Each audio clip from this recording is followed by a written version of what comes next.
Welcome to Books on Air, the podcast that tells the story behind the book. It includes insights from authors about how they compose their work, what inspires them, and what they hope you'll take away from their book. Here's your host for this episode of Books on Air, Suzanne Harris. Welcome to the Books on Air podcast. I'm Sloan Fremont, filling in for Suzanne Harris.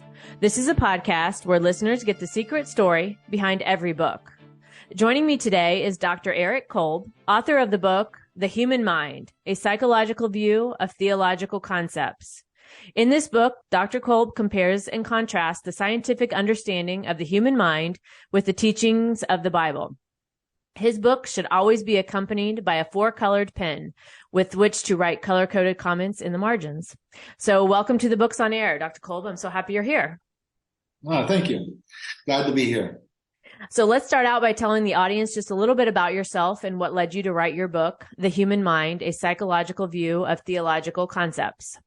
Okay. Well, I'm a psychologist, primarily working in the area of behaviors and child development. And after a while, I also have muscular dystrophy, so I didn't have the strength to keep up with the kids anymore. So I had to find a new way to keep myself occupied and still maintain my interest in psychology and also theology. And one day I was reading the verse where Jesus says, they asked Jesus, what's the most important rule? And he says, love the Lord your God with all your heart, body, mind, and soul.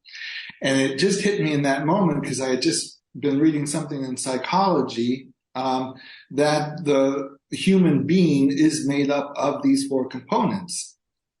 We are body, we are mind, we are heart. That means the emotions, not the organ, of course, figuratively, and soul. And each of these four components work together, but there are many questions on how they work together and to which degree and lots of theories. So I just dove into that from the scientific or psychological perspective, but also being aware of the theology behind it, realize, wow, this is one thing where the Bible and science really seem to fit, and where the questions remain the same. You know, what is the heart? What is the mind? What is the soul? And the body is the easiest. We see that, right? But it's not just a body. You know, we say we are somebody, but are we our body? Are we our mind? Are we our soul? Yeah. Are we an emotion? You know, you can't just pick one. It's all four of them. And so I just started diving into researching how that all works together. Yeah, and that's so interesting as I'm hearing you talk about that question about what are we, right? The body, the mind, the soul, because I in my own life, I know it always felt to me like I was just my body. That's just what it was. And all these different components of me were parts of me, right? And then, you know, I heard the question once, you know, who's the I think it was like the thinking voice in your mind, right? Versus the like are you the thinker of your mind, right? And you start digging into all these questions and having that, not the separation, but seeing yourself in these different ways, almost seeing these different elements of yourself that for me personally always felt like they were just one thing blended together. And I think that's that understanding that we have these different components of ourselves. It's a fascinating topic to me. Yes, and it's really about, you know, how they're blended together. And that's really what I was looking into. And like I said, I found it interesting that the Bible specifically says these four parts, and then science also discovers these four parts. And in the Bible, it says, guard your heart, for everything you do flows through it. Guard your mind, for everything you think comes to be. And that's exactly what we find in the science. You know, here I have a glass. When I go to pick up this glass, I don't, my hand does that, but how do I pick up a glass? I just think. I just will my hand to do it. I don't activate the motor cortex. Right. I don't judge how many electrons have to fire, or how many muscle cells need to be integrated. The mind just does that. Right. So we know that it's our mind that controls our body, but we don't know how. So, they say, so that comes from the consciousness, but the consciousness is not material. The brain is material, but science tells us something immaterial cannot activate something material, except for in the brain. It happens there, and we don't know why or how. And that's the big dualism versus, all the different, the ideas of how that comes. What is the consciousness? Is it all are we just atoms? We'd like to, a lot of people would like to think so, but even the people that are really strictly materialists, that means there's only the body, the mind, the consciousness, the soul, none of that exists. It's only body, and that's all we are, but no one lives that way. Right. No one thinks, if that's what we really believe, then why would we value our own children over other children who are maybe better suited to follow in our footsteps? No one lives as if we are only material. Even the people that strictly believe, no, there is no consciousness, there is no soul, we are only material, and from dust we come, from dust we return, and that's it. But they don't live that way. Even if they don't believe in God or spirits or anything above that, if they're strictly atheists, they still don't behave as if they were, because there is something more. It's just, we can't put a finger on it. Right. And that's another thing that's in the science, we say, you can't prove it. Well, yeah, we've also discovered in science that even mathematics cannot be absolutely proven. There's, the Gödel incompleteness theorem states that a statement can be either true or false, and false statements can be proven as false. But true statements can be proven or not proven and still be true. That is a basic fact of mathematics, which says we can't always know. And the more we know about science, the more we're realizing there's some things we're just not going to be able to figure out because we can't know. How do you think our own intuition or feelings play into this? Because sometimes what we're talking about here with like the body, mind, the soul, consciousness, and all this stuff, sometimes these things, to me at least, have been hard to put in words. It's a feeling I can feel, Right. But I can't explain it. How do you think that plays into what we're talking about? Well, that's exactly the topic of my next book. We're talking about the human mind. I've already submitted The Human Soul for publishing. The next book that I'm working on is The Human Heart, The Emotions. Actually, my favorite, because I wrote my dissertation about that. The emotions are just a wild thing. Yeah. The brain kind of works like a hybrid car with gas and electric engine. The emotions can kick in and take over at any time, and we don't realize that it's done that until after it's done that. Right. And sometimes not even then. And that's why it's a different part. I mean, the system is in the brain, but it doesn't run under the same conscious awareness system. It runs under the automatic nervous system, where our reflexes are, our drives, our instincts. So that's going to be the topic of my next book. But you mentioned also intuition, a very interesting thing where I do mention this in The Human Mind, that the belief is the lens of our reality.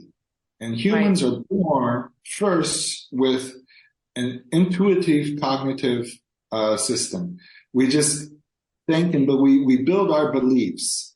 Whether or not someone believes in God will have a lasting effect on the development of their whole person throughout their lives, because that's how they see then reality. Right. Okay. So it's a very important, our beliefs are a very important system, whether we believe in God or not, or whether we believe in anything. Our political beliefs, our moral beliefs, our family beliefs, and those are all the things that make us us. And through that, we see reality. So two people like you and I looking in the world, we're actually literally living two different realities, because you have your beliefs and you see it this way, and I have mine and I see it this way, and we're both looking at the same thing. Yes, which is so fascinating to me. Right. I love this topic. Yeah. And I think it's really interesting that, the first to develop is our intuitive beliefs. Mm-hmm. Okay. In this book, I talk about a study where I can't remember the name of the scientist, but a lot of people have followed this up. That they've done studies that people who believe in God tend to have more of an intuitive cognitive system, and people who do not believe in God tend to rely more on their rational cognitive thought processes. And they the authors that wrote this do not believe in God, and tried to point out, if you believe in God, it's because you're just thinking irrationally, you're intuitive like a child. Mm-hmm. Mm-hmm. I said, oh, really? Well, what does the Bible say about that? If you want to get into heaven, you have to be like a child. And that's why, that was the point where I really started to study this idea that both the science and the Bible are agreeing on the same thing. We have these intuitive systems. We are born to believe, like Scully from Acta X on the poster, I want to believe. He had the poster of the UFO. Mm-hmm. We're born first with the intuitive. We want to believe things. And then when our theory of mind begins to develop, then we start to question our beliefs, which is also a very good thing. I always say faith is blind, but it does not have to be ignorant. I mean, some people can just say, read the Bible, that's it, that's the truth, that's all I want to know, and that's all I believe to know, and stop there. Okay, good. Me, I like to read the Bible, but I've also read the Quran. I've read the Gnostic books that are not even in the Bible, and studied theology. And the more I know, the more I understand, the more it strengthens my beliefs. I like to read all of Richard Dawkins' stuff, and Lawrence Krauss and Christopher Hitchens, three very well-known atheists. And I've learned more from God about them in the last 10 years than I have in the Sunday, going to church on Sundays, hearing the same sermons over and over again. Mm-hmm. Yeah, and that willingness to be open to all, it's very easy on particular topics, especially one that as we talked about emotions, that we're very emotional about. It's very easy to be, well, that's it. That's what I believe. And having that, unwillingness to look at any of the other sides. And I think that, having that desire to be able to look at other things doesn't mean you're going to believe the other things, but being willing to be open. I think that's part of, like, especially on a topic like this. It always amazes me what I don't know, what I thought I knew, but in the end, what I actually don't know, and being able to expand your perception, being able to be open to other things. To me, I've always found it doesn't just necessarily open me on one topic. It opens up my whole world. I see, as we talked about with our perspective of our reality. I've had many times where being willing to open my perception, my view on something has completely changed my world in positive ways that I never would have imagined, just from the willingness to be open. Yes, it's very important. If you're not willing to open and willing to listen, then not willing to learn, and then you're not going to change. Right. And you're going to stay just as you are. And even if you're in a really good place, staying there will become stagnant eventually. Right.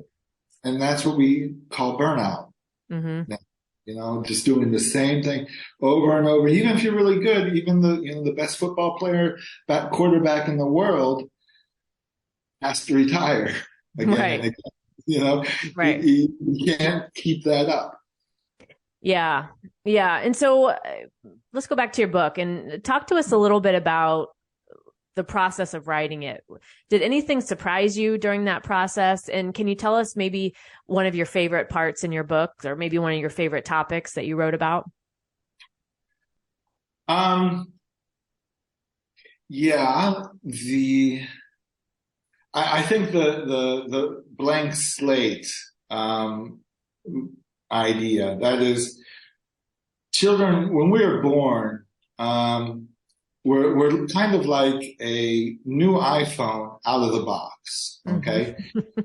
It's got everything in there that needs to be in there to work, but I haven't programmed anything into it yet. Mm-hmm. And it used to be that we would think any child can be anything at any time. And as a behaviorist, I work with children to mold their behavior and teach them and make them reach their potential of whatever that is without knowing what that is. And there's other people who say, don't even bother because it's all in the DNA. You can't make a Mozart out of everybody. Mm-hmm. And I'm actually a perfect example of that. My father was a professional football player, American football player, and I did sports like crazy. I was training for the Olympics since I was 6 years old and well on my way to becoming a professional athlete.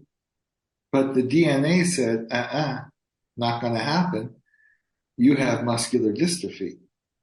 So all that training wasn't going to make me an athlete, but that's where I learned how to work hard. Mm-hmm. That's where I learned how to just set a goal and do it. And that's what made me be able to, continue living with muscular dystrophy and say, okay, if I can't work out my body, then I'm going to work out my brain and achieve all I can with that and make that as strong as possible. And so that's what I do. And every day I sit down and write my quota for the day. Now, if I don't reach my daily goal, I don't fall into a pit and say, oh, I get nothing done. It's just something that, I make my to-do list, check it off just to keep rolling. Yeah. And bit by bit. So now I've been able to write a book a year for 3 years. My goal is to there's going to be a 5-book series. Mm-hmm. And after that, I'll probably set another goal and chip away at that until I achieve it. Yeah. So, And so tell us what sets your book apart, and maybe all of your books apart from other books. Well, from the theological Christian point of view, it's set apart because it's science-based. I write in APA format. I am a Christian. I write that openly, but my statements are backed with scientific peer-reviewed articles. There's in-text citations, a complete reference list, and I want this to be. It has to face the scrutiny of scientific scrutiny. Now, there will be scientists who say that and say, no, I disagree with this theory, but it's still a scientific theory that's been established. So it's not just my opinion where I'm thinking, hey, listen to me, God's done all this for me, and I want to tell you about it without any basis. It's certainly not a devotional. It's not evangelical. I'm not writing this to bring people to God. It's more about opening the discussion and say, this is what we have in the science. This is what we have in the Bible. Look, people, it's not that much different. Mm-hmm. You know, Mm-hmm. it's down to look at it, weigh out the facts, make your decision, because belief is a choice. We choose to believe what we want to, and then find the evidence to support that belief. And I know that I'm very well, that goes for me as well. But I'm aware of that. I point that out the whole time and say, this could be this and it could be this. And here are the studies where I get this information. Look at them, go to the data yourself and see what you think. Yeah. And one of the most freeing things I ever read, and this has been years ago, is we don't have to believe everything we think, right? We have a choice in how we perceive the world. And I think you're talking to us today about all the things that we've talked about, such a big and fascinating topic, but being able to bring two groups together that are often on opposite ends of the spectrum of things, being able to point out the similarities and show us that, again, maybe if we're willing to be open to it, that how it might change our life in a positive way, right? We have this connection that, I think you're showing people in such a different way. And I think that's very amazing. Yeah, exactly. That's it. I mean, imagine, as humans, everything we see comes in through our senses. Okay. And so that's the way it is for every living organism. Mm-hmm. And so we see the world around us. So I'm in this room and I hear how the sound is. I can see the light shining on the walls and what's hanging around and on the wall. If there was a bat flying in this room, it would be the same room, but they would perceive it completely different. Right. As I would. But their image of the room is not more correct or false than my image. It's simply a different method of seeing them. Yes. And, we can, now as humans, we can make sonar pictures and use this technology and say, oh, this is how the bat sees it. And this is how I see it. And a different organism may see it this way and this way and that way. I like to know them all. And the more understanding I have, the better choice I can make of my beliefs. And more or less, that's why I believe in God, because I've seen all the data. From an evolutional standpoint, we have these fossils, and they put them together in a tree form and say this one comes from this one and this one comes from this one. But I understand the process, how they put that all together. The whole idea was, if there were no God, how could life evolve? Let's see if that would be possible. And they put the puzzles away together in a tree format and say, okay, this is how it could be if there were no God. But that doesn't mean there is no God. That's only how someone put the pieces of the puzzle together with the idea from the beginning that there was no God. But I understand also from a scientific point of view that that's the way they have to think. When scientists want to make a car that brakes really well when you put on the brakes, they don't need to consider if the person driving the car is listening to gospel music or praying or what religion. They want the car to stop. We want to make medicines that cure people, whether or not they believe that they're going to heaven or hell when they die. That's irrelevant for the science. So science has to work assuming a closed system. Otherwise, data would have no meaning, because you can always say, well, what about the angels? What about prayer? Right. And you can't factor that in. Yeah. So as a scientist and a theologian, I understand both concepts. I work as a scientist. I live as a theologian. And together, that is my life. Yeah. This is such a fascinating topic. I wish we had more time today, but we are at the end of our time. My guest today has been Dr. Eric Kolb, author of the book, The Human Mind, A Psychological View of Theological Concepts. And before we close out today, what do you hope the readers learn or take away after reading your book? Understanding. Simple understanding that they would find more information to secure the beliefs of whatever they have. Mm-hmm. Yeah. If they think why, the question why is such a difficult question. Why is something? And it's a hurtful question, but it's also not a very helpful question. Mm-hmm. The why hangs on you, and I want to get the people from the why to the how. Yeah. How can I live better? How can it be made to work? Instead of, why am I like this? Why? Yes. Is it so bad? Why is the world so bad?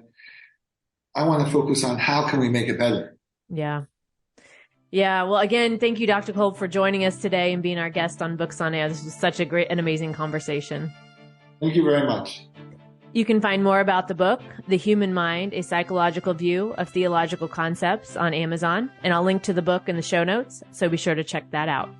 You've been listening to the Books on Air podcast, brought to you on webtalkradio.net.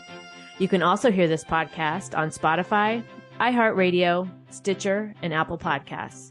I'm Sloan Fremont, and I hope you'll join us for the next Books on Air podcast. Remember, you never know who's going to be here, and you never know what we're going to talk about. Thank you so much for listening.